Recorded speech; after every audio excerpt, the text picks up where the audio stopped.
itu. Kami mau dituntun setiap langkah kami mengikuti arahan-Mu, mengikuti petunjuk-Mu Tuhan, sehingga kami boleh senantiasa menjadi anak-anak, menjadi generasi muda yang Kau genggam, yang Kau tuntun kami, yang Kau pegang kami di tangan kanan Tuhan. Karena tangan kananmu akan membawa kemenangan, karena Engkau akan menuntun kami kepada air kehidupan, karena Engkau akan memberikan kepada kami jaminan hidup yang kekal. Bapak, terima kasih untuk anak-anak muda yang sudah berkumpul pada petang hari ini Tuhan. Berkati satu persatu Tuhan Yesus, sentuh hati mereka supaya mereka belum mengenal akan kebenaran-Mu. Sentuh dengan kuat kuasa Roh Kudus-Mu, sehingga anak-anak muda ini, generasi muda ini boleh mengalami pengalaman pribadi bersama dengan Tuhan, boleh mengalami Engkau Tuhan di dalam hidup mereka. Tuhan, Kau selamatkan mereka, masukkan generasi muda ini Tuhan di dalam rencana di akhir zaman ini. Terima kasih Bapa di surga, terima kasih hamba-Mu akan memberitakan kebenaran firman-Mu, urapi mulut hamba-Mu, hati pikiran hamba-Mu, sehingga apa yang hamba-Mu sampaikan pada sore hari ini berasal daripada-Mu. Terima kasih Bapa di surga, di dalam nama Tuhan kami Yesus Kristus kami mau sambut firman-Mu. Amin. Oke, kemuliaan sekali lagi kepada Tuhan. Silakan duduk kembali. Shalom generasi muda. Sekali lagi shalom generasi muda. Semangat. Amin. Oke, ya, pada sore hari ini tentunya kita menjadi generasi anak muda yang dipilih Tuhan ya untuk mengenal dan masuk di dalam rencana Tuhan. Nah, pada sore hari ini saya ucapkan datang ya kepada Diana dan Joy ya.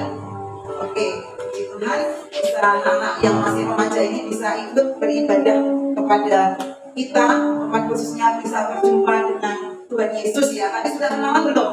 Ya, kalau ada anak baru dipersilakan kenalan tadi ke depan ya, supaya kita semuanya kenal, ada jiwa baru yang hadir pada sore hari ini. Karena anak muda di sini belum banyak ya, masih sedikit dan masih kadang-kadang belum aktif ya, masih lowong-lowong yang datang ya, kerajinannya belum teruji ya, dan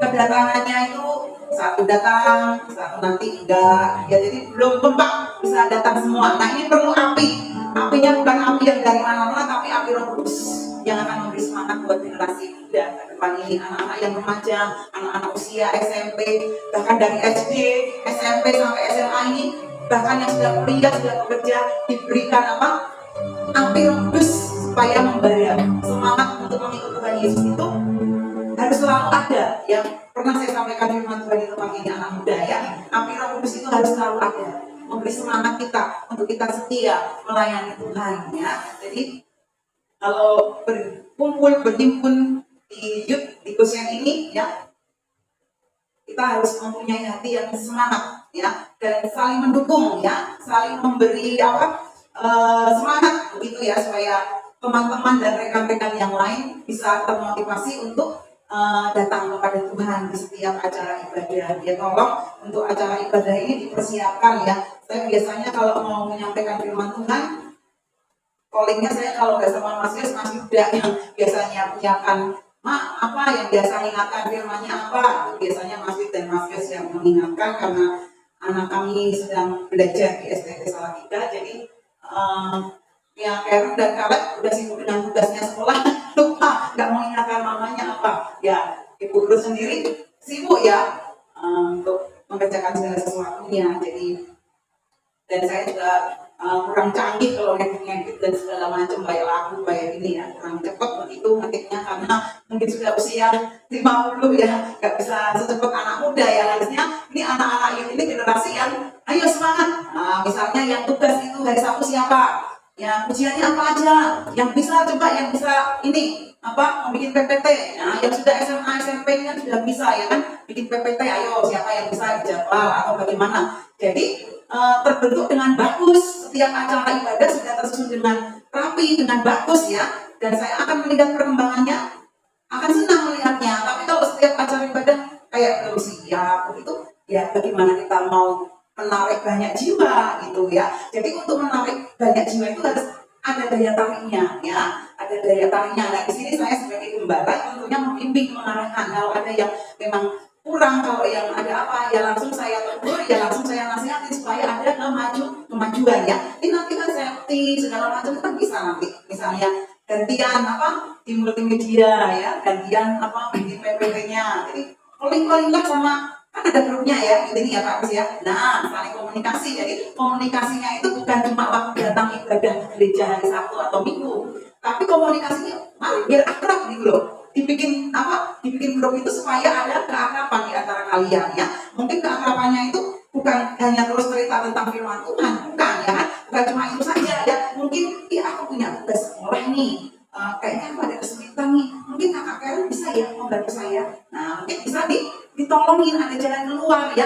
Mungkin siapa yang mungkin apa ada kelebihan di bahasa Inggris atau ada kelebihan di bidang lain ya. Kalau ada kelebihan di bidang musik atau di bidang yang lain, ya saling membagi ya, jangan pelit tentang ilmu ya, saling membagi, jangan pelit kalau punya ilmu yang lebih bisa membantu yang lain, silahkan di grup ini di-share-kan ya, aku kok pengen main musik ya, nah silahkan tanya kepada Pak Ye atau Kaleb atau ke Kak Brian yang ada di sini, saya pengen belajar gitar, ya mari ya. Ya, jadi di grup itu jangan sepi, jangan diam-diam, jangan diam-diam, ada komunikasi kan, ada nomor WA-nya ya, kenalan dengan baik, apa berkomunikasi dengan baik. Nah ini akan menjalin keakrabannya, akan menjalin keakrabannya. Itulah anak muda. Saya itu kadang-kadang menangis benar. Saya dulu lagi jadi anak remaja, lagi jadi anak muda. Itu kok saya punya apa ya? Semangat begitu di dalam melayani Tuhan ya. Mempunyai hati dan pikiran itu, kerinduan kepada Tuhan itu membara, menggebu-gebu begitu. Bahkan apa? Mempunyai apa ya kerinduan itu yang sangat dalam. Yang diingat-ingat itu kapan ya hari Sabtu, kapan ya hari Minggu, pengen cepet hari Minggu, pengen cepet hari Sabtu. Karena apa? Semangat, senang. Jadi ke gereja itu bukan dipaksa, bukan dihayu-hayu, tetapi karena senang, mempunyai hati yang rindu, yang semangat untuk mengikut Tuhan ya. Nah, saya kadang-kadang Tuhan berikan kepada generasi muda ini hati yang dulu saya pernah miliki waktu saya remaja, waktu saya muda, mempunyai hati yang rindu, hati yang halus kepada Engkau, hati yang semangat melayani, hati yang sukacita datang ke rumah Tuhan ya. Bukan semangat terpaksa, bukan isi acara, bukan, tapi hati yang rindu datang kepada Tuhan, itu yang Tuhan senang, itu yang Tuhan mau ya. Kalau dulu zamannya Ibu Ruth nggak ada HP ya, nggak ada HP, hari-harinya ya pulang sekolah membantu orang tua belajar ya, belajar banyak melakukan firman Tuhan, banyak belajar firman Tuhan. Karena kalau sekarang kan orang semua setiap malam pegang HP ya, jadi dikit-dikit HP dan di situ ada semuanya. Nah jadi itu kadang-kadang yang membuat nama alih pandangan ya, alih pandangan, tapi jangan sampai karena apa teknologi ini jadi berhalang dalam hidup kita ya. Biarlah dengan kecanggihan teknologi ini iman kita juga semakin canggih kepada Tuhan ya, jangan ketinggalan ya, menjadi generasi yang akan diberkati Tuhan. Nah di tempat ini mungkin karena masih sedikit ya, jadi tolong satu sama lain memberi semangat, saling mengingatkan kalau udah dekat hari Sabtu ya, bagi tugas supaya saat hari-harinya siap untuk beribadah kepada Tuhan ya.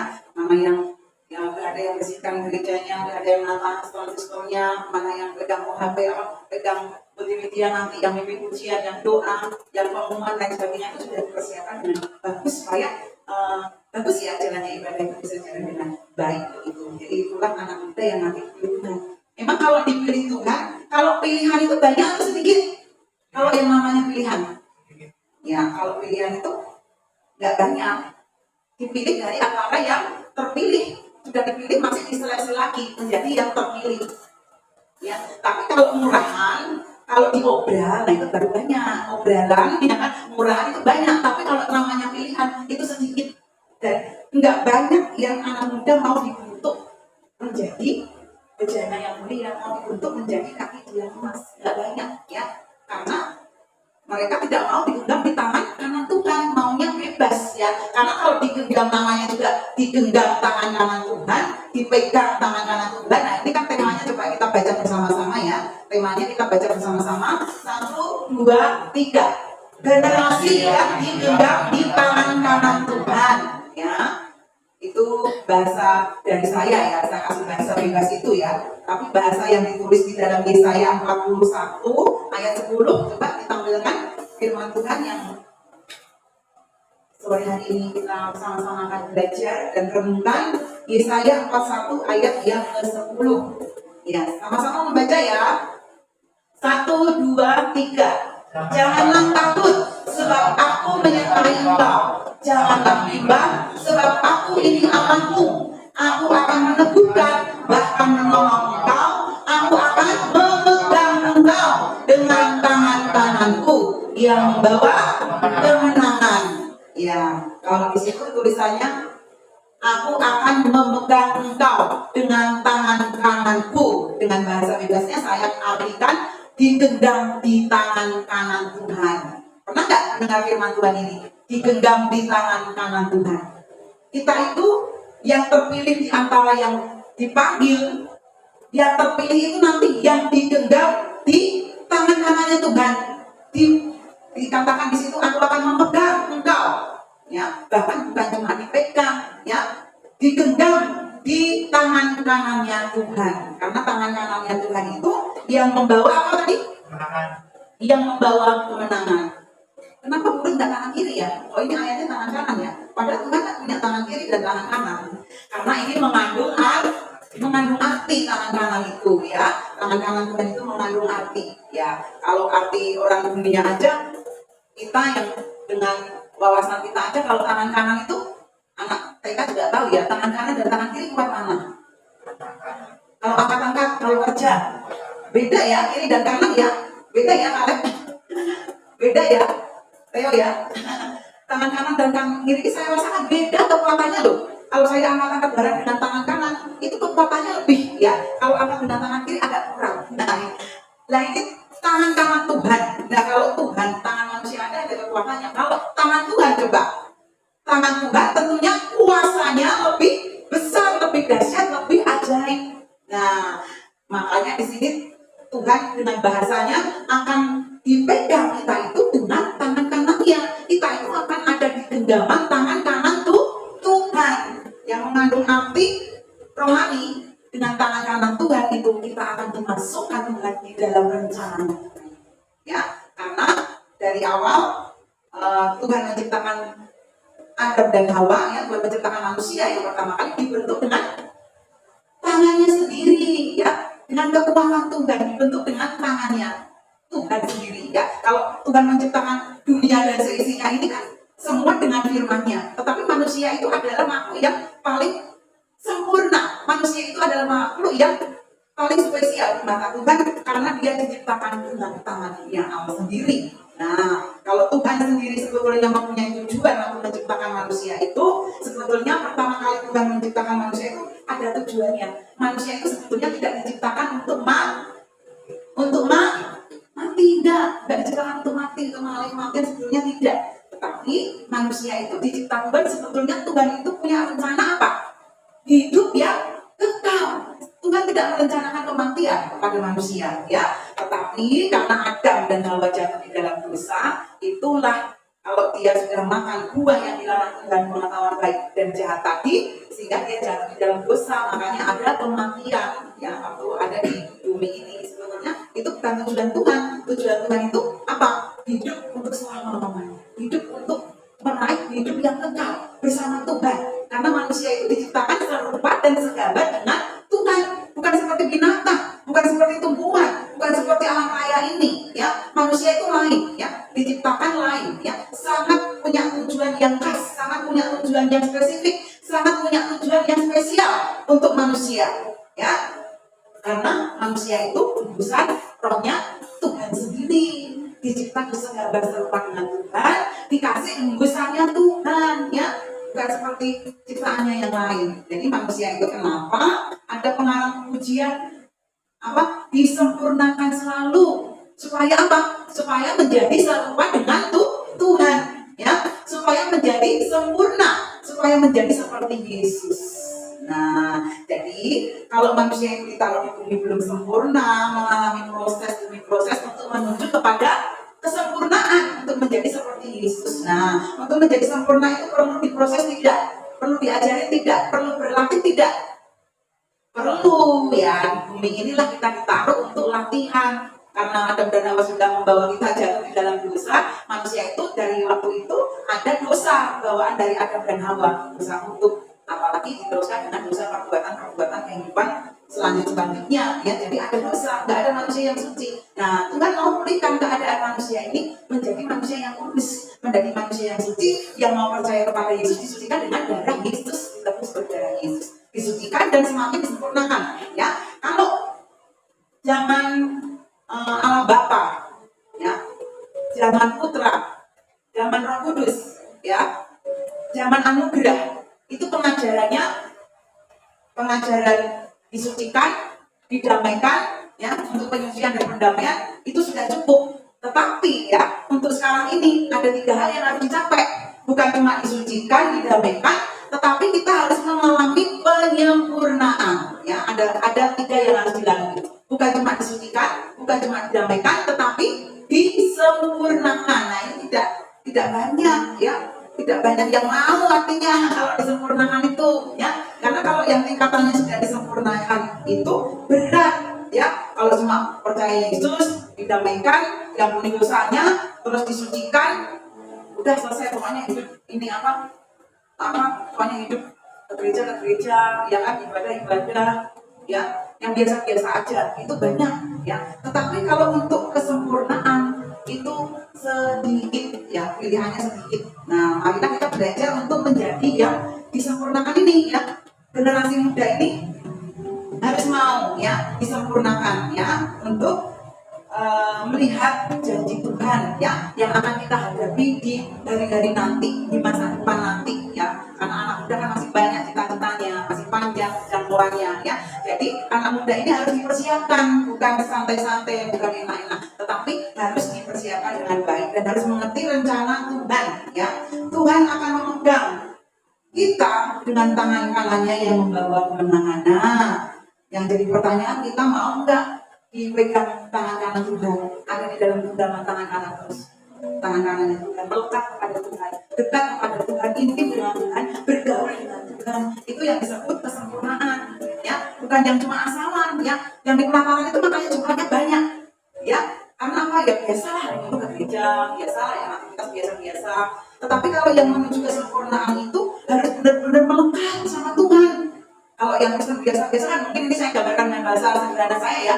Bangun pagi berdoa, pikir 5 menit, sekolah atau kerja atau kemana, nanti pulang sekolah makan berdoa, mau tidur berdoa, sudah itu biasa jadi orang Kristen. Tapi yang kesempurnaan itu lebih, nilainya lebih ya. Ada lebihnya, ada bayar harganya lebih yang mau masuk kesempurnaan. Bukan Kristen yang biasa tadi, bukan. Kalau ditanya urut, aku sudah berdoa sih 4 kali sehari, lebih dari dia yang urut hebat. Dan dia kan 3 kali. Tapi apa aja coba doanya? Kamu tidur 2 menit, ya kan? Mau makan pagi sarapan 1 menit, mau berangkat sekolah mungkin 2 menit, terus apa? Mau makan siang, mau makan malam, mau tidur, 6 kali aku berdoa. Tapi itu doa untuk yang kebutuhan itu cuma lapor sama Tuhan, cuma laporan. Itu doanya anak TK. Ya memang kita harus lakukan, mau makan juga berdoa dulu, mau tidur berdoa dulu, mau pergi berdoa dulu. Tapi yang disebut intim dengan Tuhan bukan cuma di situ. Itu kanak-kanak. Itu kanak-kanak kalau anak TK iya. Ya, tetapi kalau yang sudah mengerti pelajaran kesempurnaan, belajar apa? Belajar dekat sama Tuhan. Oh iya, ada waktu ya sebelum aku tidur, aku akan bergaul dengan Tuhan. Baca Alkitab dulu, minimal sampai ya, satu pasal. Oh, baca dulu, tanya Tuhan, berdoa yang minta menyembah, melakukan, memuji Tuhan 1 jam saja sebelum tidur mau. Sudah belum? Itu saya di tempat ini sudah melakukan itu belum? Ya kalau anak-anak saya sudah saya biasakan dari kecil ya, dari kecil bangun tidur berdoa sama malam sebelum tidur ada ibadah keluarga kami 1 sampai 2 jam kalau malam ya, yang paling minim 1 jam. Itu umum untuk keluarga, tapi dia juga harus sendiri-sendiri mengambil waktunya ya. Yang anak saya mengambil waktu sendiri untuk komunikasi pribadi dengan Tuhan, saya sendiri, Pak sendiri, intim satu. Itu yang menunjukkan kesempurnaan, tidak gampang, tidak mudah ya. Jadi YouTube saya di tempat ini, mari belajar ya. Belajar jangan hanya yang jadi biasa-biasa. Coba, kamu senang yang biasa-biasa aja atau yang spesial? Coba saya tanya. Nah, yang spesial kan, senang yang jadi biasa-biasa atau yang eh, apa ya, yang berkesan, yang apa terlalu apa ya di mata Tuhan itu membuat hati Tuhan itu tersentuh gitu loh. Ya, jadi jangan yang biasa-biasa. Ya, mari itu belajar ke situ. Karena kan kalau yang dijadikan mempelai ya, tema kita itu ya dipersiapkan menjadi mempelai.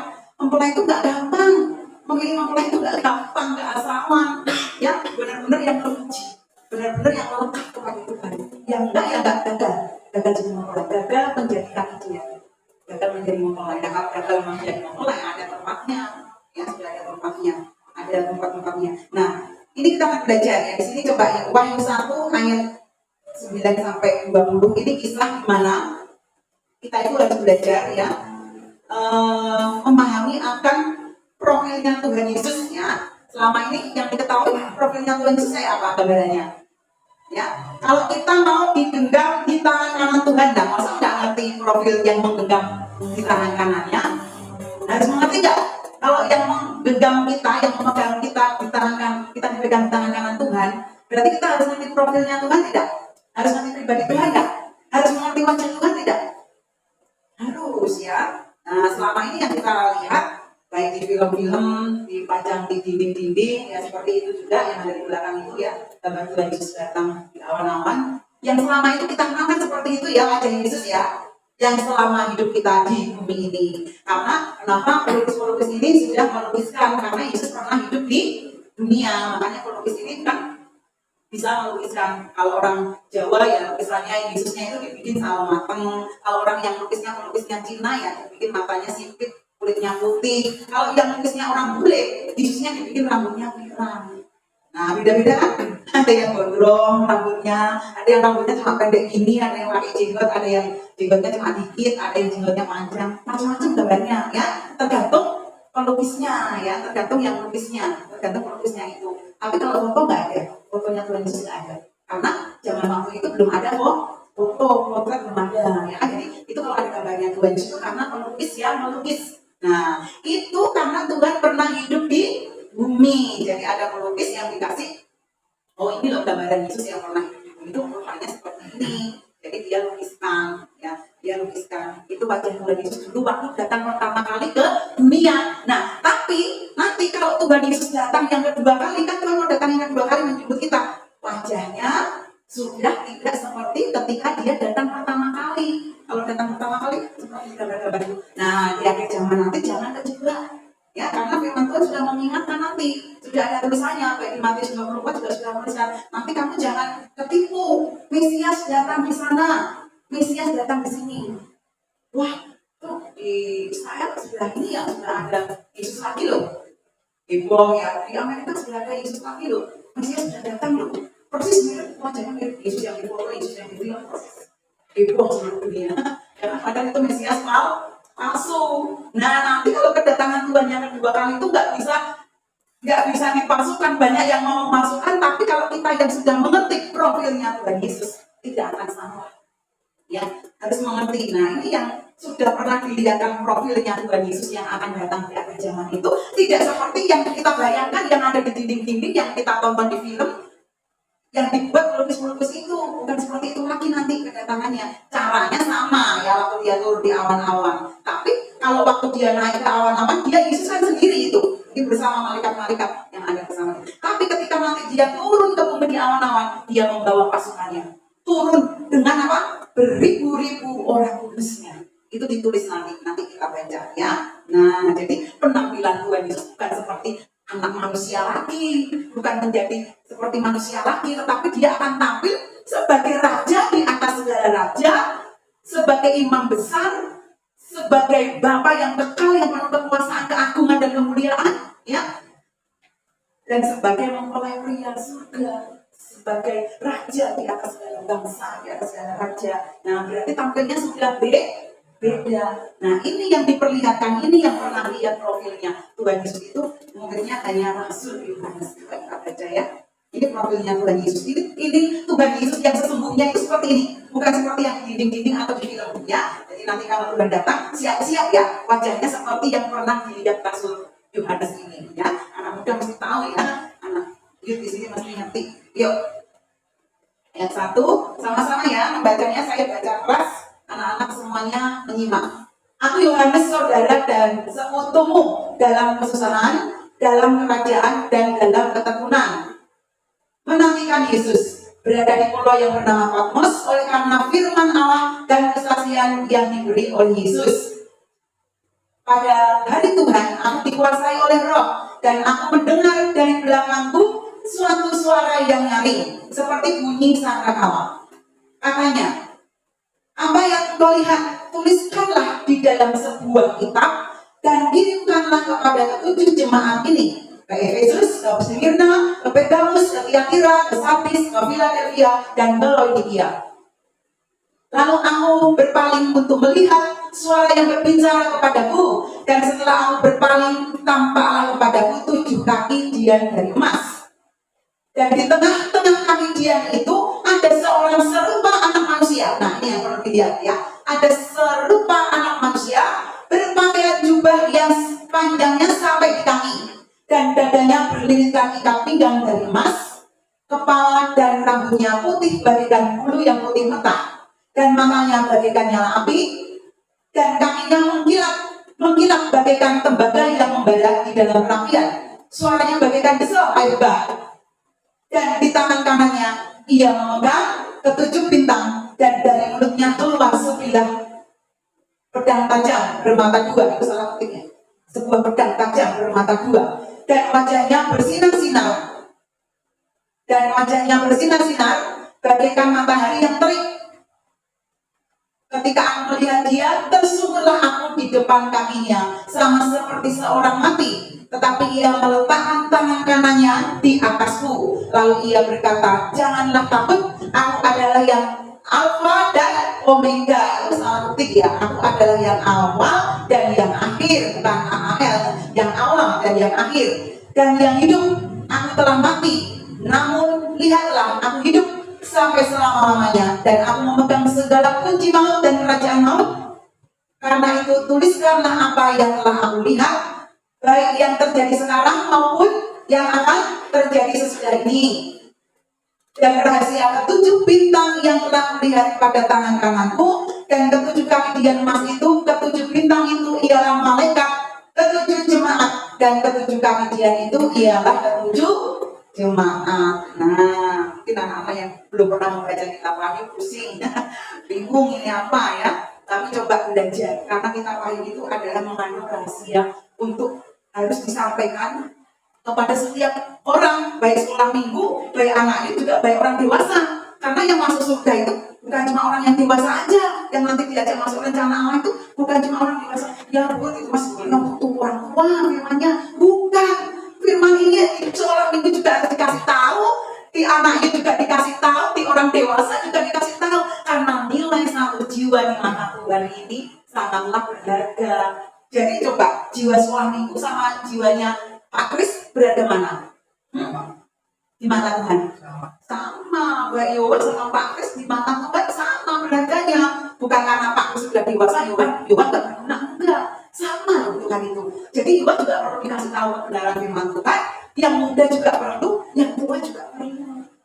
Ya, kalau firman Tuhan itu meluas, kalau firman Tuhan itu kawasannya luas.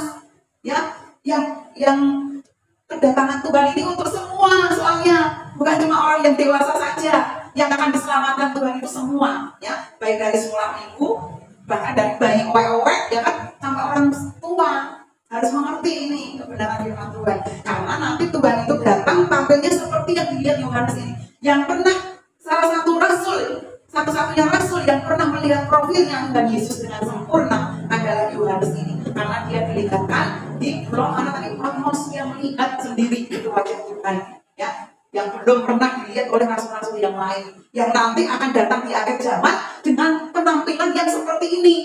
Nah, supaya nanti tidak kaget kalau ketemu Tuhan yang asli. Gambarannya kita itu yang di dinding ya kan, gambarannya kita yang di film Superbook, atau yang di film kartun, atau yang di film-film Yesus disalib itu ya kan, mungkin gambaran di mata kita, di pikiran kita itu.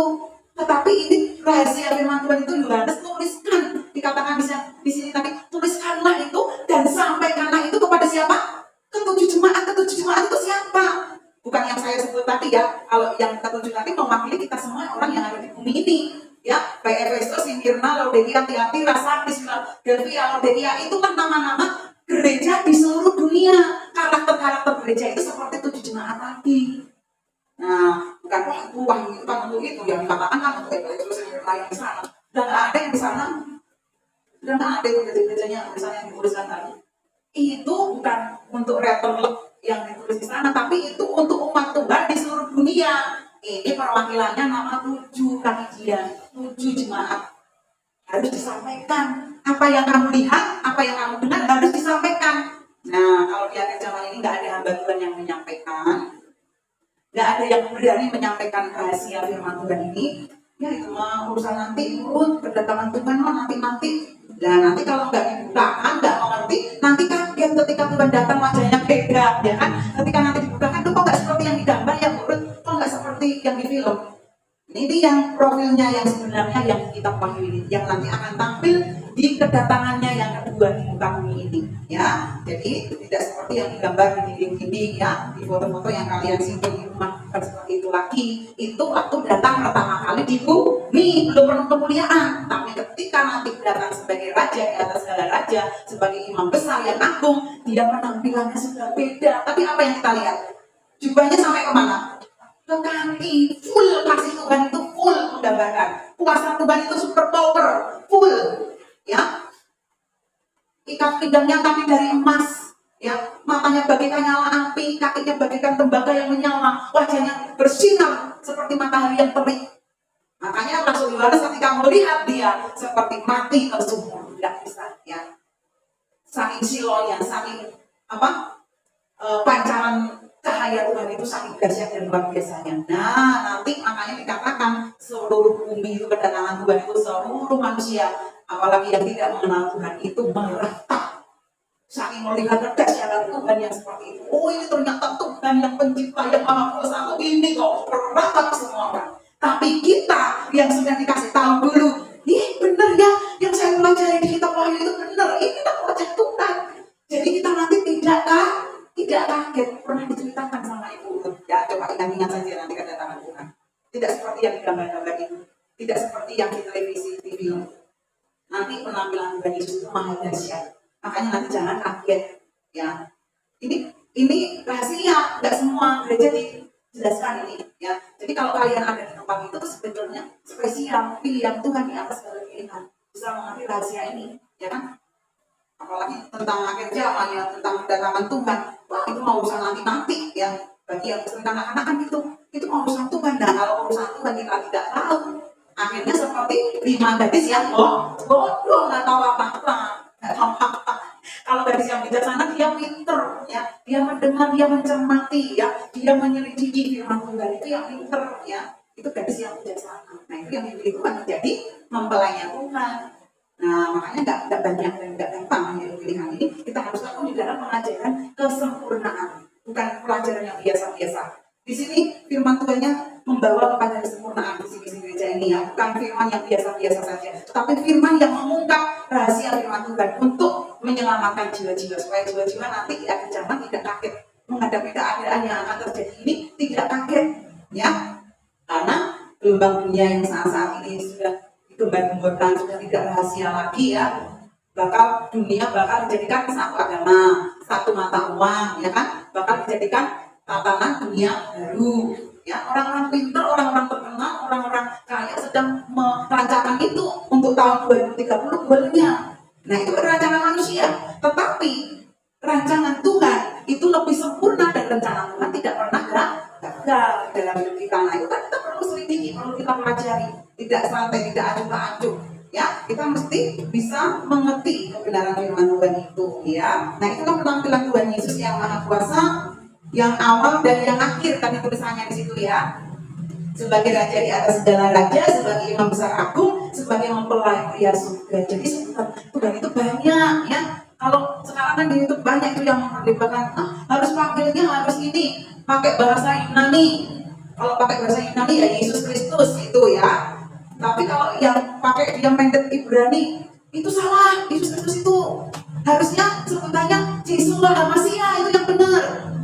Ya, Yesus itu bisa dipanggil banyak hal loh. Raja di atas segala raja, mempelai pria surga, imam besar aku, Bapa yang maha kuasa, Bapa yang lupis, Bapa yang maha bijaksana. Bisa, ya.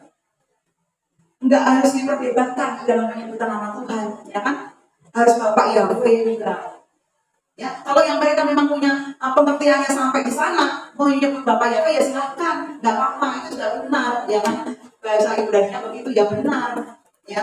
Tapi kita tidak usah memperdebatkan lagi, karena nama Tuhan itu nama yang luar biasa, nama di atas segala nama. Ya, dia bisa disebut anak domba yang layak terima pujian, ya kan? Ya nanti kalau diperdebatkan nama Tuhan, itu kok dia menyebutnya nama anak domba Allah ya?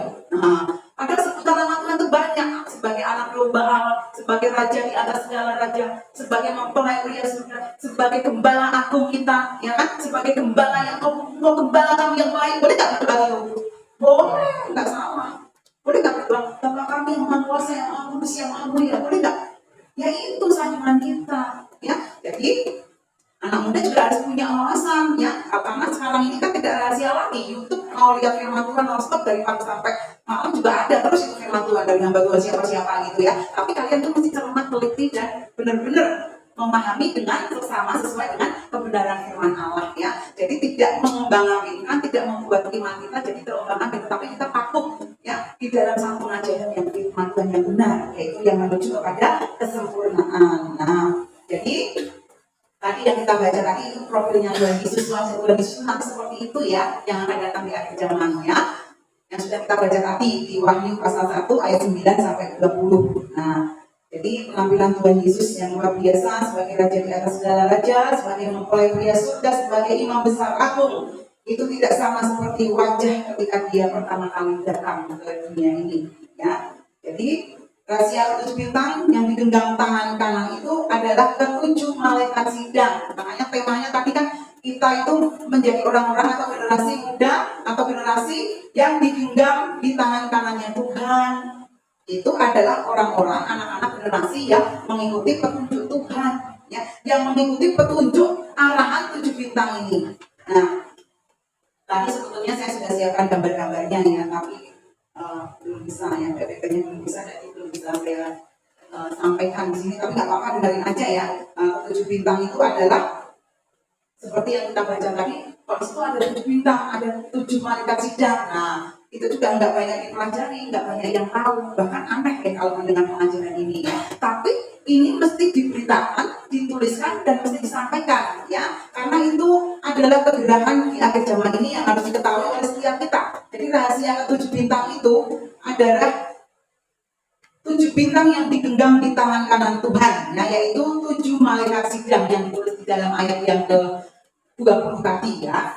Dan rahasia ketujuh bintang di situ kan dikatakan ya, dan rahasia ketujuh bintang yang telah kulihat pada tangan kananku dan ketujuh kaki dian emas itu, ketujuh bintang itu adalah malaikat ketujuh jemaat dan ketujuh kaki dian itu ialah ketujuh jemaat. Jadi jelas ya dengan ayat ini, tujuh bintang itu yang disebut malaikat sidang yang ada di seluruh dunia ini, ya, tujuh jumlahnya. Tapi yang berkarakter seperti bintang juga banyak hamba Tuhan yang dipakai untuk memberitakan kebenaran firman Tuhan yang menuju kepada kesempurnaan. Tapi nanti wujudnya tujuh malaikat sidang itu benar-benar tujuh itu ada, ya.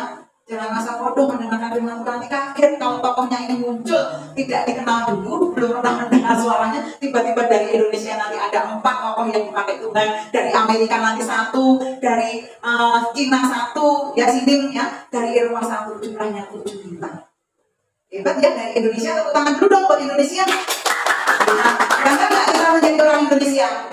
Ada 4 tokoh yang dipakai Tuhan loh. Bahkan malaikat sang surya dari Indonesia, malaikat yang berwajah matahari, kan dituliskan bahkan 8 ya. Itu malaikat sang surya atau malaikat yang berwajah matahari, atau disebut malaikat sang unggas nasar, atau malaikat Garuda. Sebutannya macam-macam ya. Kalau orang Jawa nyebutnya malaikat Garuda. Kenapa kok disebut malaikat Garuda? Dia muncul dari Indonesia. Indonesia lambangnya apa? Garuda. Makanya dia sebut malaikat Garuda. Macam-macam kan sebutannya. Ada yang menyebut malaikat sang surya, ada yang menyebut malaikat yang berwajah matahari. Ya itu sama itu malaikat yang disebut malaikat sang surya tadi. Itu nanti yang membawai ketujuh bintang yang ada di genggam tangan anak Allah. Nah, ketujuh bintang ini akan merekrut anak-anak Tuhan, gereja Tuhan semua yang ada di seluruh dunia, bukan cuma di Indonesia, di seluruh dunia. Gereja Tuhan semua akan direkrut, dibawa di dalam pengajaran kesempurnaan, artinya disucikan, dibawa masuk kepada penyucian, ya, dan dibawa masuk kepada pengajaran kesempurnaan. Ya, kalau yang tidak bisa mengikuti, tidak bisa masuk ke level rohani yang lebih tinggi tingkatannya, nah itu nanti akan gagal menjadi kajian saja.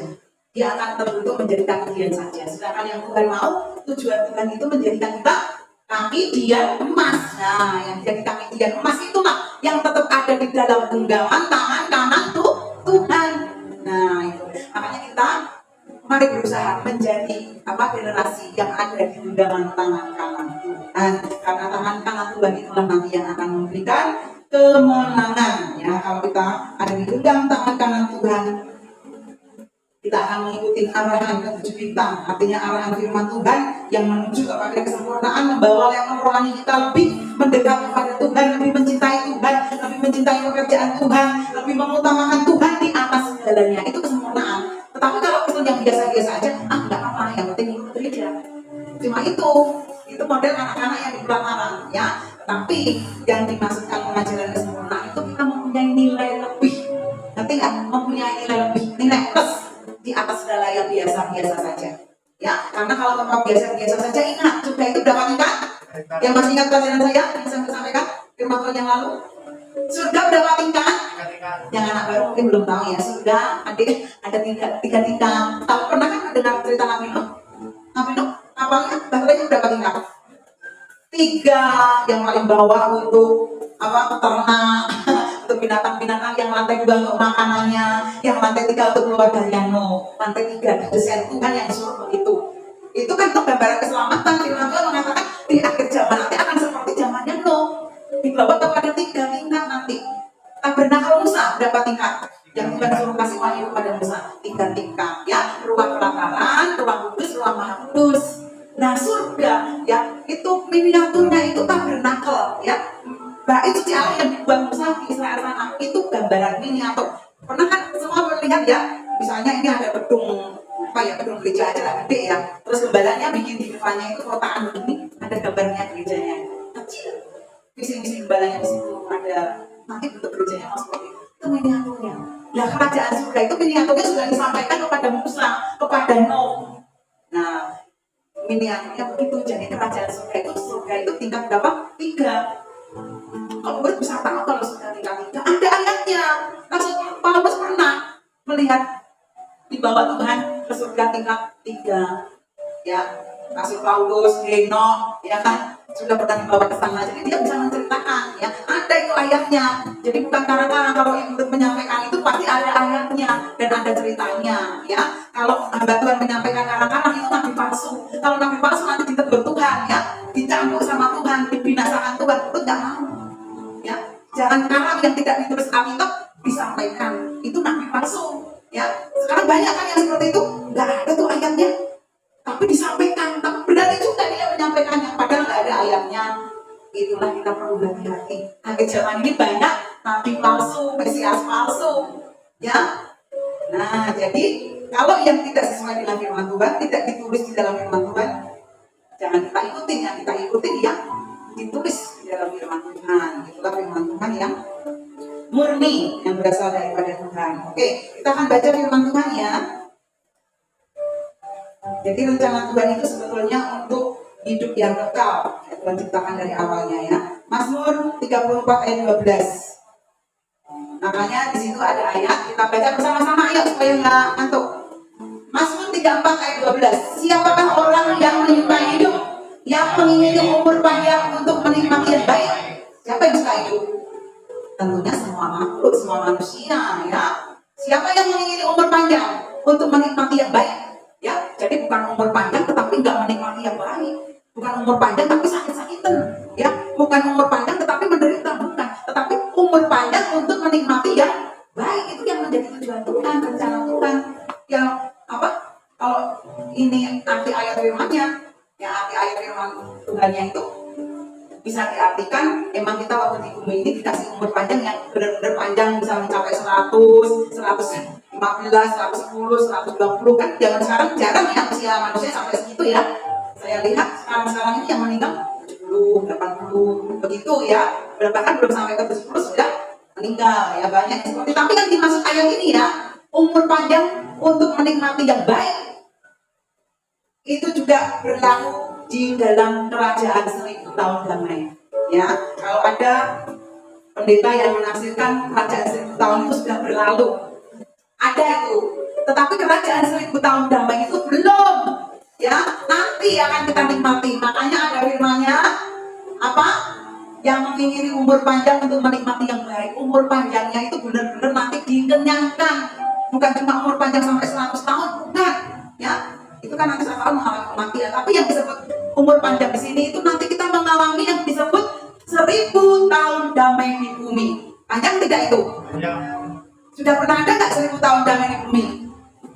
Belum. Bumi perang, bumi ada covid, bumi banyak yang kelaparan, bumi masih perang, masih banyak sakit penyakit, kesusahan, kelaparan. Belum damai, belum pernah saya jumpai itu kerajaan 1000 tahun damai. Belum ada, ya kan? Dari dulu ceritanya di Alkitab itu belum ada. Ya kalau ada yang sudah mengatakan, oh 1000 tahun damai itu sudah kita lalui. Belum ada yang menikmati 1000 tahun damai. Nanti 1000 tahun damai yang dijanjikan Tuhan ini. Makanya Tuhan memberitakan firman Tuhan ini yang mengingini umur panjang untuk menikmati yang baik. Itu adalah di kerajaan 1000 tahun damai. Kenapa? Karena damai. Gak ada sakit penyakit lagi, gak ada kelaparan, gak ada perang, gak ada permusuhan, gak ada iri hati, gak ada yang jahat-jahat, gak ada yang jelek-jelek. Semua yang baik. Makanya dikatakan menikmati yang baik. Yang baik itu nanti di kerajaan 1000 tahun damai. Karena rajanya siapa? Tuhan Yesus Kristus. Ya kalau rajanya masih orang biasa mah masih belum kerajaan 1000 tahun damai. Tapi kalau kerajaan 1000 tahun damai itu rajanya yang memimpin raja damai. Raja damai hanya siapa? Tuhan Yesus Kristus. Itu baru disebut raja damai. Kerajaan 1000 tahun damai. Jadi kerajaan 1000 tahun damai itulah yang kita itu sedang kejar ke sana, biar kita bisa masuk ke sana ya, biar kita besok bisa menikmati umur yang panjang. Kemudian yang Mazmur 91 ayat 16, ayo dibaca sama-sama lagi. Mazmur 91 ayat 16. Dengan panjang umur akan kukenyangkan dia dan akan kuperlihatkan kepadanya keselamatan daripadaku. Nih, panjang umur, dengan panjang umur akan kukenyangkan. Nah, kalau orang yang usianya sampai 100, 105, 115, itu kira-kira sudah panjang umur yang dikenyangkan Tuhan belum? Belum, itu belum dikenyangkan ya. Artinya ada yang takut mati ya, ada yang nggak mau mati ya kan. Nah, itu belum kenyang. Tapi ayat ini kan mengatakan dengan panjang umur akan mengenyangkan dia dan akan memperlihatkan kepadanya keselamatan daripada Tuhan. Itu mau memperlihatkan keselamatan yang daripada Tuhan. Di saat Tuhan memberikan umur panjang, kita itu dikenyangkan. Dan kalau cuma 100 tahun itu nggak kenyang, masih ada yang kurang dari umur 100 tahun. Tetapi kalau 1000 tahun damai itu baru kenyang. Nah, makanya ayat ini berlakunya di sana nanti. Karena ada orang yang setengah kecewa begitu ya, dia menginginkan pasangannya hidup panjang, tapi kenyataannya sudah diambil Tuhan duluan.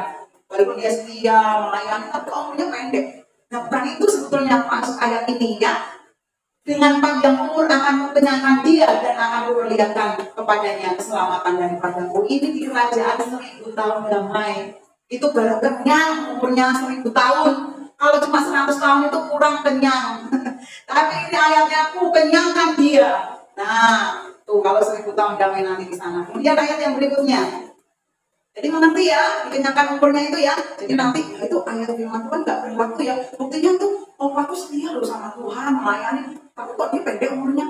Nah, karena bukan itu artinya ya kan. Yang disebut dikenyangkan itu nanti di kerajaan berapa? 1000 tahun damai di bumi. Kemudian Khotbah 8 ayat yang ke-13. Tetapi orang yang fasik tidak akan beroleh kebahagiaan dan seperti bayang-bayang ia tidak akan panjang umur karena ia tidak takut terhadap kehadiran Allah Tuhan ya. Jadi orang yang fasik dia nggak mendapatkan panjang umur ini ya, mengerti nggak? Orang yang tidak kenal Tuhan Yesus, orang yang di luar Tuhan, dia tidak akan mendapatkan umur yang panjang ini, mengerti nggak? Jangan nanti selalu pikir, oh nggak perlu, aku lihat di luar sana dia nggak kenal Yesus, umurnya umurnya tahu nggak belum 120 tahun. Seperti kayak ibu saya.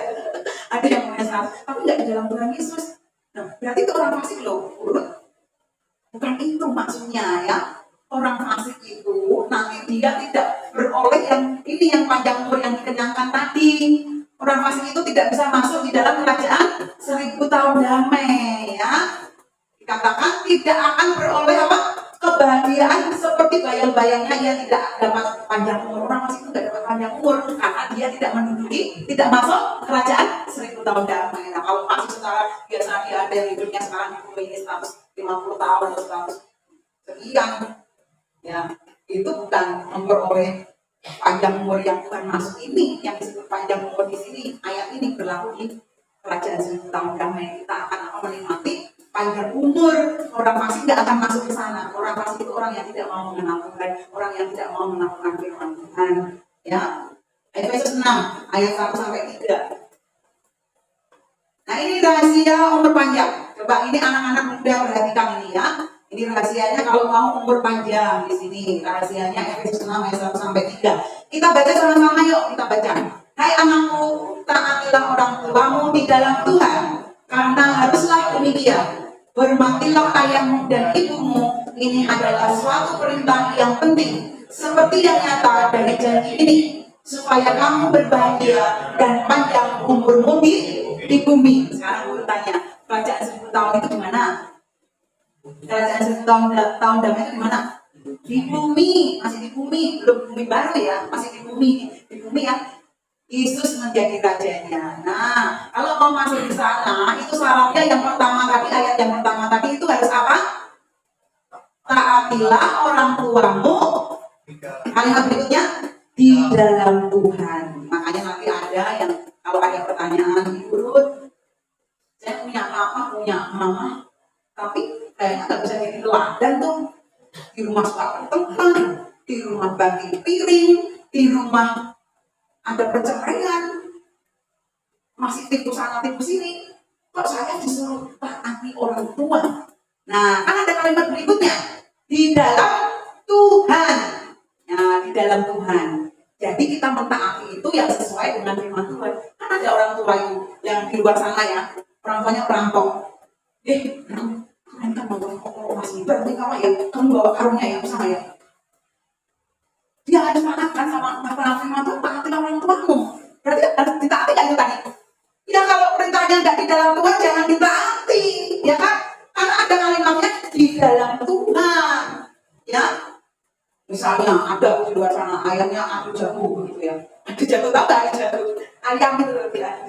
Itu kan judi ya. Kamu tuh, biar ayamnya bermain mau kesana ayamnya. Nah, ikuti yang nggak benar. Nah, itu bukan di dalam Tuhan, ya. Jadi jangan sampai menafikan ayat ini salah. Loh, katanya tetap sama orang tua loh. Nah, kalau ajarannya orang tua tidak sesuai dengan Tuhan, berarti bukan di dalam Tuhan. Mengerti nggak? Mengerti ya? Mengerti ya. Jadi yang taat itu ya di dalam Tuhan, ya di dalam Tuhan ya. Tapi walaupun orang tua kita itu yang mungkin ayah ibu kita, walaupun sejelek apapun mungkin itu tetap orang tua kita tetap harus hormati. Tapi kalau perintahnya itu bertentangan dengan firman Tuhan, jangan kita ikuti. Itu yang maksudnya yang di dalam Tuhan. Mengerti tidak? Jangan sampai nanti pulang dari sini, kata mulut kalau yang nggak dari Tuhan nggak usah. Nanti jadi salah nanti ininya. Nggak semua orang tua harus taati. Kata ibu ini yang hanya orang Kristen aja. Enggak ya, kalimatnya bukan orang Kristen loh ya. Kalimatnya ditaati yang di dalam Tuhan. Artinya yang perintahnya, nasihatnya itu sesuai firman Tuhan. Kita turuti, kita taati orang tua kita. Tapi kalau nasihatnya itu, yuk bapak jangan ngomong mas, penting apa buat kamu. Nah itu kan tidak bagus ya kan, barangkali itu orang tuanya sendiri, ya kan? Apa harus ditaati? Makanya firman Tuhan bilang kamu harus seperti ular, tetapi tumbuh seperti merpati. Itu firman Tuhan, ya. Jangan bodoh makanya, jangan nanti paham benar-benar. Terus yang kedua, hormatilah ayahmu dan ibumu. Kalau tadi dikatakan di sini, taatilah orang tuamu di dalam Tuhan, itu mengandung dua pengertian, ya kan? Orang tua secara jasmani itu orang tua. Terus orang tua yang kalimatnya di dalam Tuhan itu siapa? Kalau anak ini ada orang tuanya yang membimbing, mengarahkan, ngasih informasi, itu Pak Kris, orang tua di dalam Tuhan, mesti dihormati. Ibadahnya siapa? Pak Ir dan Ruth. dihormati, walaupun sejelek apapun tetap dihormati. Karena apa? Itu perintah Tuhan, hormatilah ayah dan ibumu, hormatilah, taatilah orang tuamu di dalam Tuhan. Dan orang tua di dalam Tuhan itu siapa? Kalau orang tua rohani, kalau orang tua rohani kan orang tua di dalam Tuhan kan? Iya, pemimpin rohanimu, taati dihormati, yang sesuai yang di dalam Tuhan, ya. Nah, ini adalah suatu perintah yang sangat penting. Ya kalau nggak penting nggak ditulis di sini, nggak penting, ya kan? Tapi ini perintah yang sangat penting. Seperti yang telah nyata dari janjinya Tuhan itu sudah pasti nyata, itu janjinya Tuhan. Supaya apa? Kamu berbahagia dan panjang umur di bumi. Berarti kalau yang satu baik tidak dilakukan, tidak menghormati orang tua, tidak mentaati orang tua, ya, yang di dalam Tuhan, nanti nggak mendapatkan ini panjang umur. Baik waktu sekarang ini juga panjang umur yang di kerajaan 1000 tahun damai, itu yang dimaksudkan. Ini rahasianya di situ. Jadi kita hormati orang tua kita ya di rumah ya, mentaati orang tua kita di rumah, mentaati orang tua kita di dalam Tuhan. Puji nama Tuhan. Nah itu rahasia umur panjang. Kemudian kita juga akan mentaati kepada pemimpin rohani kita, terutama di akhir zaman ini kita harus mengikuti petunjuk 7 bintang yang digenggam di tangan kanan Tuhan tadi, yang sudah saya bacakan di kitab Wahyu tadi. Karena nanti akan ada terjadi 3 hal ya di gereja Tuhan ini, di akhir zaman ini nanti akan ada level rohani, tingkatan rohani itu ada 3. Ada yang level rohaninya itu sudah sempurna, dia akan diangkat hidup-hidup dibawa ke tangannya Allah. Seperti siapa yang sudah kejadian, yang sudah digenapi imannya seperti siapa? Yang imannya sudah sempurna, yang hidupnya bergaul intim dengan Tuhan. Enoch, siapa lagi? Elia, yang puji karena puji sudah belajar, jadi dia bisa jawab. Sudah berkali-kali dia mendengarkan firman Tuhan ini. Sudah ada kejadiannya, kalau ditulis Alkitab ini sudah ada. Bukan berarti Tuhan mengada-ngada. Masa ada orang yang diangkat kayak Tuhan Yesus yang langsung ke surga? Ada tuh ayatnya. Kalau nggak percaya, ayo kita baca Wahyu pasal 12 ayat 5. Ya, yang sudah terjadi Henokh dan Elia, dia akan hidup-hidup kan, dia nggak mengalami kematian kan, karena dia bergaul dengan Allah itu loh. Jadi kita percaya nggak kalau kita bergaul intim karib dengan Allah, lengket dengan Allah, langsung dia akan hidup-hidup seperti Henokh dan Elia? Percaya nggak Pak Chris?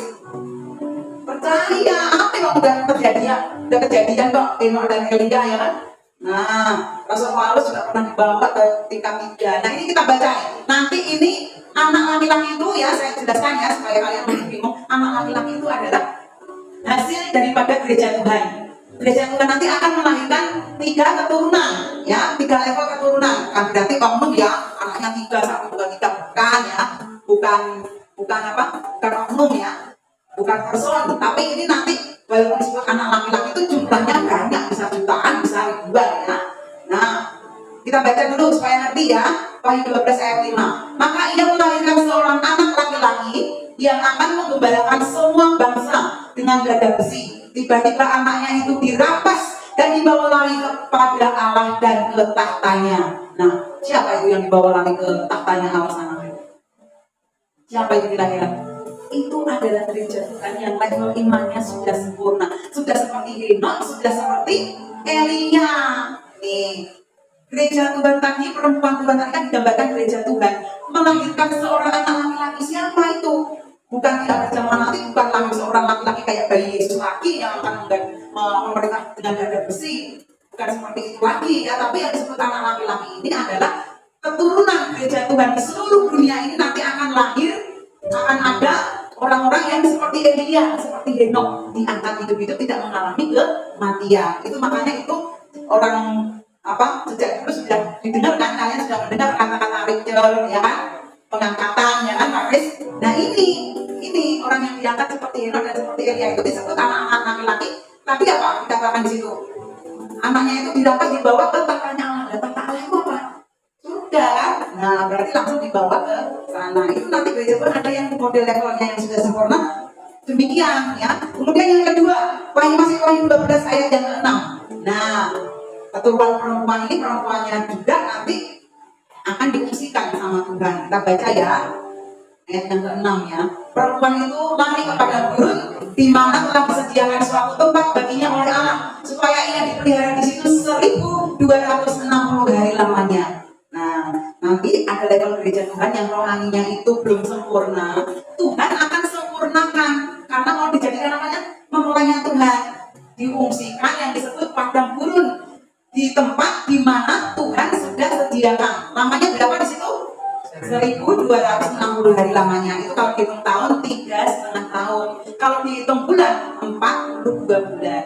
Nah, ini dituliskan berkali-kali, bahkan sampai 5 kali ditulis ayat ini ya dalam. Jadi kita mengerti keturunan yang kedua nanti akan disempurnakan, difungsikan dulu selama 3,5 tahun. Kemudian ternyata perempuan yang mengandung tadi bukan cuma melahirkan orang yang diharpaso, yang diangkat hidup-hidup, bukan cuma yang difungsikan, ada keturunan yang lain. Coba kita baca keturunan yang lainnya apa ya? Ini level rohani yang ketiga. Keturunannya Wahyu 12 ayat 17. Maka malam naga itu kepada perempuan itu lalu pergi memerangi keturunannya yang lain. Nah, di sini ada keturunan yang lain yang menurut hukum-hukum Allah dan memiliki kesaksian Yesus. Berarti kan itu orang yang percaya kepada Yesus ya, gereja Tuhan, makanya disebutnya gereja Tuhan. Tetapi kenapa dia diizinkan diperangi oleh naga? Naga itu siapa? Lucifer. Lucifer itu siapa? Antikris. Ya, diizinkan diperangi. Ada keturunan yang diizinkan diperangi karena level rohaninya kanak-kanak, karena dia level rohaninya masih ada di pelataran. Jadi dia ketinggalan, tidak ikut pengangkatan yang diharpaso, tidak masuk di bawah yang pengungsian, tidak. Berarti tempat ketiga apa? Ketinggalan, ditinggal. Kalau ditinggal, dunia ini dilanda masa antikris selama 3,5 tahun. Berarti dia dilanda masa antikris 3,5 tahun. Tetapi itu Tuhan masih memberikan kemurahan. Yang tertinggal pun Tuhan masih pengen menyelamatkan. Asal tidak mau dicap 66, asal tidak mau menerima antikris, asal dia tidak menyangkal nama Yesus, dia mati syahid, dia tetap diselamatkan. Nanti juga tetap masuk di dalam kerajaan 1000 tahun damai. Makanya jangan takut sama antikris, tidak perlu takut. Kalau kita mempunyai iman yang kuat kepada Tuhan, ya ini harapan kita sih, kita minimal dijadikan ini ya, memulai Kristus ya. Tapi andai kata sesuatu, karena berat sesuatu ya, karena sesuatu hal tertinggal di masa antikris 3,5 tahun itu, tidak lama ya, 3,5 tahun itu cepet ya, saya rasa ya. Ya kamu tetap mempertahankan iman kepada Yesus, walaupun disiksa, walaupun dianiaya, kamu tetap nama Yesus. Selama-lamanya Yesus, kamu selamat, walaupun mati sakit. Itu namanya 3,5 tahun. Dan kalau kamu misalnya di situ dipenggal kepalanya, dikuliti atau digoreng ya, karena sisaannya belum pernah terjadi loh ya. Ya, misalnya itu yang terjadi. Gak usah takut karena gak lama. Cuma 3,5 tahun kemudian nanti kamu dibangkitkan lagi untuk memasuki kerajaan 1000 tahun damai. Nah, jadi tidak perlu takut yang namanya antikris. Karena kita itu sebetulnya dicipta Tuhan untuk menikmati hidup yang kekal. Kita itu sudah digenggam di tangannya kanan Tuhan. Kita itu sudah dipegang, ditaruh, digenggam di kanan tangan kanannya Tuhan. Jadi kita tidak perlu takut. Ya, jadi inilah yang menjadi kekuatan iman kita kepada Tuhan ya. Nah, nanti kalau sudah lewat ini masanya 3,5 tahun ini, berarti kedatangan Tuhan itu sudah tidak lama lagi bisa diprediksi ya, karena kan lamanya antikris 3,5 tahun. Berarti kan sama yang diungsikan tadi juga 3,5 tahun. Nah, kalau ini sudah terjadi 3 hari ini, itulah banyak kedatangan Tuhan di awal-awal ya. Kedatangan Tuhan di awal-awal, dan ayatnya ini nanti yang 1 Tesalonika 4 ayat 16 sampai 17 ya. Kedatangan Tuhan itu baru yang mati. Kalau yang tadi ya 3,5 tahun di Richard, diangkat, terus yang masuk pengungsian, yang tinggal masa antikris, itu yang mati di kuburan, yang mati di dalam Tuhan itu belum dibangkitkan. Jangan bingung ya, belum, itu masih dikuburkan. Setelah keadaan 3,5 tahun ini, yang mati di dalam Tuhan apa? Dibangkitkan. Baru yang disempurnakan di padang gurun tadi di Richard, diangkat hidup-hidup di sekejap mata. Ini tulisnya ini ayatnya ya. 1 Tesalonika 4 ayat 6 sampai 16 sampai 17. Sebab pada waktu tanda diberi, yaitu pada waktu penghulu malaikat berseru dan sangkakala Allah berbunyi, maka Tuhan sendiri akan turun dari surga, dan mereka yang mati dalam Kristus akan lebih dahulu dibangkitkan. Jadi ini beda dengan yang Wahyu 12 ayat 5 tadi ya, beda dengan yang laki-laki di bawah ketakannya Allah tadi. Itu harpaso kecil, itu yang sudah sempurna, makanya disebut harpaso pengangkatannya. Tapi ketika nanti ini yang setelah yang mati di dalam Tuhan ini dibangkitkan, yang disempurnakan di padang gurun itu yang masih hidup diubah Tuhan sekejap mata. Yuk ayat yang berikutnya 17. Sesudah itu kita yang hidup yang masih tinggal akan diangkat bersama-sama dengan mereka dalam awan menyongsong Tuhan di angkasa. Demikianlah kita akan selama-lamanya bersama-sama dengan Tuhan. Tuhan. Nah, itu setelah kita lewati masa 3,5 tahun yang terjadi 3 hal tadi, baru kita mengalami ini, yang orang mati di dalam Tuhan dibangkitkan lebih dulu, baru kita yang masih hidup, yang sudah disempurnakan tapi diangkat Tuhan, di awan-awan menyongsong Tuhan di angkasa, dikatakan di situ. Nah, itu ada ayat coba yang Tuhan datang dengan beribu-ribu. Yudas, kitab Yudas cuma 1 ya. Yudas 1 ayat 14. Nah, ini hasil menggenapi yang Wahyu 12 ayat 5 tadi. Kan tadi ada orang-orang seperti Elia, Henok ya, yang sudah diangkat duluan ya. Nah, waktu dia datang, dikatakan di dalam 1 Yudas ayat 14. Yudasnya nggak tertulis ya. Aduh, saya tolong buka di HP, saya nggak bawa HP. Dibacakan puji Yudas. Yudas 1 ayat yang ke-14 dibacakan berdiri dengan suara keras. Semuanya menyimak Yudas 1 ayat 14. Demikian puji firman Tuhan. Juga tentang mereka, Henok keturunan ke-7 dari Adam telah bernubuat, katanya, sesungguhnya Tuhan datang dengan beribu-ribu orang kudusnya. Nah, itu nubuatan Nabi Henok. Nabi Henok itu yang sudah dibawa tadi ke surga, yang sudah seperti apa? Anak laki-laki yang dibawa ke tahtanya Allah. Itu nubuatannya Nabi Henok. Kenapa yang bernubuat Henok? Henok pernah udah dibawa ke surga. Makanya dia ngomong, nanti Tuhan itu akan turun dengan apa? Beribu-ribu orang kudusnya. Nah, sekarang pikiran logika bisa mikir nggak? Nah, bersama orang-orang kudusnya turun dari surga. Orang yang mana ya? Apa yang sudah mati duluan? Yang mati duluan kan belum dibangkitkan, ya kan? Masih belum dibangkitkan. Kalau itu yang mati di dalam Tuhan kayak Abraham segala macam itu kan belum dibangkitkan, ya kan? Nah, dibangkitkannya kan tadi yang di Tesalonika 4 tadi ya, dibangkitkan baru dibangkitkan. Tapi Tuhan datang dari surga, turun dari surga bersama beribu-ribu orang kudusnya. Digenapi gak firman Tuhan ini nanti? Digenapi. Berarti orang-orang kudusnya yang turun bersama Tuhan itu yang 3,5 tahun itu yang sudah kejadian apa? Sebelum kedatangan Tuhan itu kan sudah diangkat dulu. Yang jadi anak laki-laki tadi, yang levelnya apa? Yang levelnya jadi anak laki-laki yang diangkat oleh Tuhan ke tahtanya itu menjadi pasukan Tuhan. Ketika menyongsong Tuhan di awan-awan yang mati di dalam Tuhan dibangkitkan, yang masih hidup di ubah sekejap mata, yang diangkat hidup-hidup turun bersama Tuhan, bersama beribu-ribu orang kudusnya. Ada pesta, ada pertemuan di udara. Itulah menyongsong kedatangan Tuhan di udara. Nah, di situ ya. Jadi itu saya kasih garis besarnya saja. Kalau kita mau detail belajar akhir zaman kitab Wahyu, itu kita nanti lebih paham, lebih mengerti. Ini biasanya pelajarinya di jam pelajaran WA pendalaman Alkitab. Nah, 1 Korintus 15 ayat 51 dan 52 ini hampir sama dengan yang Tesalonika tadi. Ini untuk menguatkan kembali ya. 1 Korintus 15 ayat 51 dan 52. Sesungguhnya aku menyatakan kepadamu suatu rahasia. Nah, ini rahasia loh. Ini juga banyak orang tahu. Karena ini disebut rahasia, tapi sekarang ini sudah tidak rahasia lagi ya. Waktu itu dia menyatakan kepada Rasul Paulus suatu rahasia. Kita tidak akan mati semuanya, ya. Tetapi kita semuanya akan diubah.